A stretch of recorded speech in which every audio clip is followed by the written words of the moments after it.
Le premier à sonner l'alerte serait sûrement le docteur Jean-François Bottelier de l'Institut français de protection et de sûreté nucléaire, l'IRSN.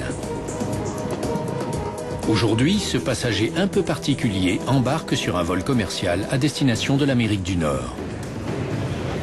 Bien, écoutez, je crois qu'on va se séparer momentanément ici, le temps de passer le contrôle de sécurité, et on se retrouve dans l'avion. À tout à l'heure.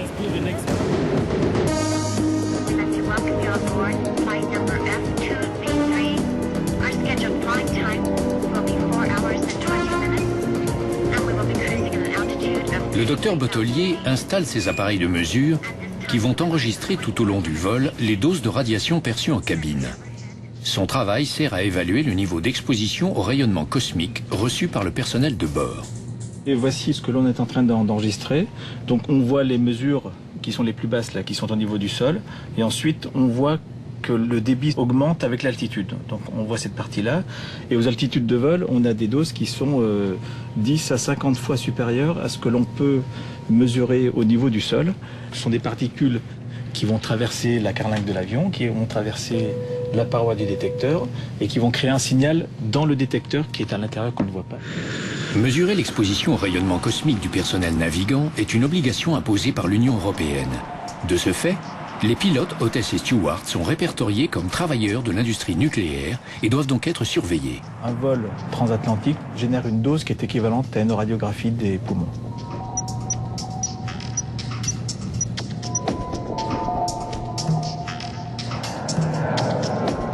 Dans l'hypothèse d'une diminution du champ magnétique, on serait moins protégé, donc on aurait une augmentation du rayonnement cosmique au niveau du sol et au niveau des avions. Si les doses maximales étaient atteintes, on pourrait faire voler les personnes sur des routes moins dosantes, comme des routes transéquatoriales. On pourrait imaginer les mettre au repos, les laisser au sol pendant une période d'un mois ou deux. Espérons que l'intensité du champ magnétique ne diminuera pas jusqu'à un niveau où il deviendra dangereux de voyager en avion. Les fluctuations du champ ont aussi des effets sur d'autres grands voyageurs. Chaque année, des centaines d'espèces d'animaux migrent pour se nourrir et trouver des cieux plus cléments pour se reproduire. Comment font-ils pour reconnaître leur chemin au mètre près, après avoir parcouru des milliers de kilomètres?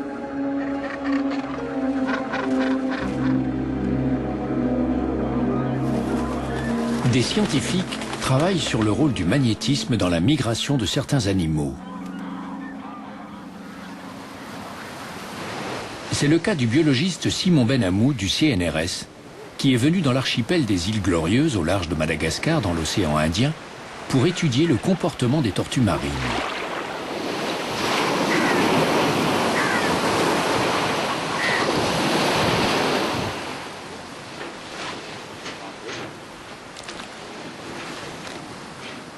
Le docteur Benhamou pense que ces mammifères ont un système de navigation qui implique le champ magnétique terrestre.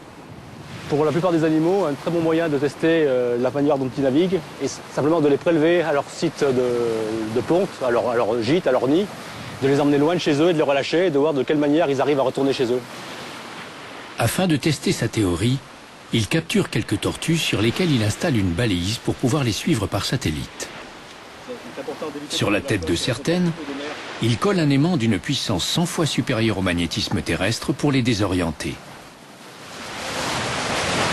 Ça permet la balise est bloquée par le plafond.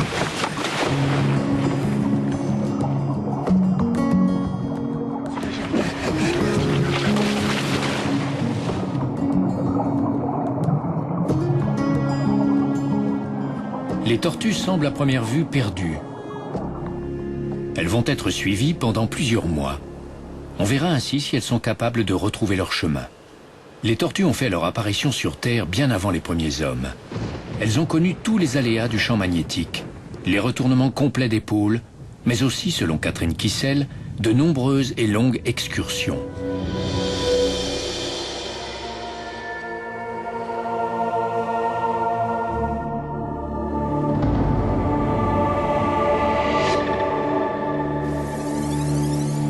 Una exemple ici avec une carotte que nous avons étudiée dans l'Atlantique Nord, où on voit que le pôle est dans une position stable et puis d'un seul coup, il shift vers une direction totalement anormale, qui peut être complètement à l'opposé, et il revient à la même position stable qu'avant. Ça, c'est une excursion géomagnétique. Elle est accompagnée également d'une baisse de l'intensité.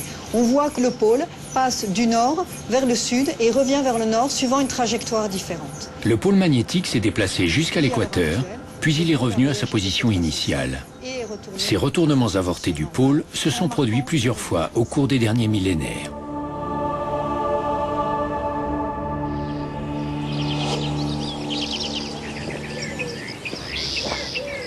D'autres scientifiques s'intéressent à l'intensité du champ magnétique.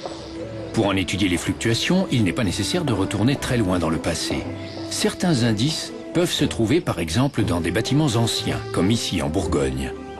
C'est pourquoi Agnès Genevet se rend aujourd'hui aux Hospices de Beaune. C'est une archéologue un peu spéciale, une archéomagnéticienne. Elle travaille pour le Centre de recherche et de restauration des musées de France.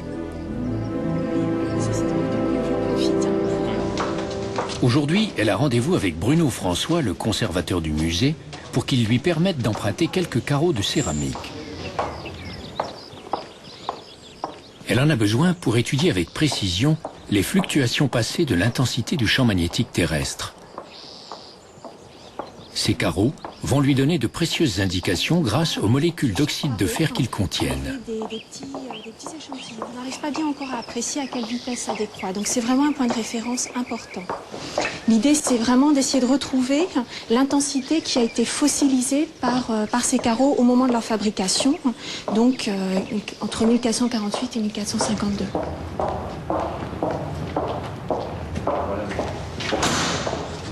C'est des archives. C'est une porte dissimulée, une porte de coffre-fort avec la fameuse salle dans laquelle il y a encore des carreaux de sol en place. Et là, vous voyez, il y en a un qui est décellé, donc ça va me permettre de voir un peu la qualité du matériau. Ah ouais, non mais c'est superbe, hein. Ça va être vraiment, vraiment parfait pour nos analyses. Hein. Vraiment très très beau. Hein. On va sortir de la salle.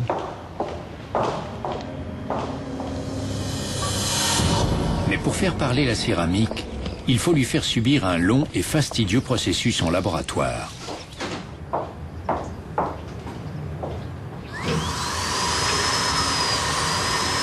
Agnès commence par faire un petit prélèvement au dos de la céramique de Beaune. Larry et Jean-Jacques ont été invités ici au laboratoire de l'Institut de physique du Globe de Saint-Maur pour poursuivre leur enquête. Donc là, vous avez l'appareil qu'on utilise pour les mesures d'intensité. C'est un magnétomètre triaxal vibrant. Dans cet appareil, les échantillons vont être chauffés puis refroidis pour retrouver ainsi tous leurs paramètres magnétiques d'origine. Le système vient de rentrer en vibration. Ça, c'est le bouclier qui annule les effets du champ magnétique terrestre. Tout à fait, tout à fait. Ce processus permet de connaître l'intensité du champ magnétique qui prévalait au moment de la fabrication du carreau de céramique. Et donc on va se retrouver à l'intérieur avec un champ nul, ou alors on va pouvoir créer un champ de laboratoire.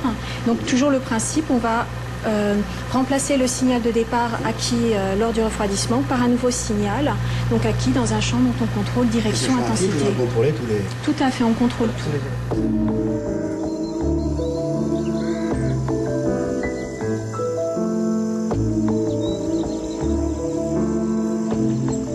D'une certaine manière, ces équipements permettent de remonter le temps. Larry et Jean-Jacques accompagnent Agnès pour rencontrer son collègue Yves Gallet qui travaille avec elle sur ces questions.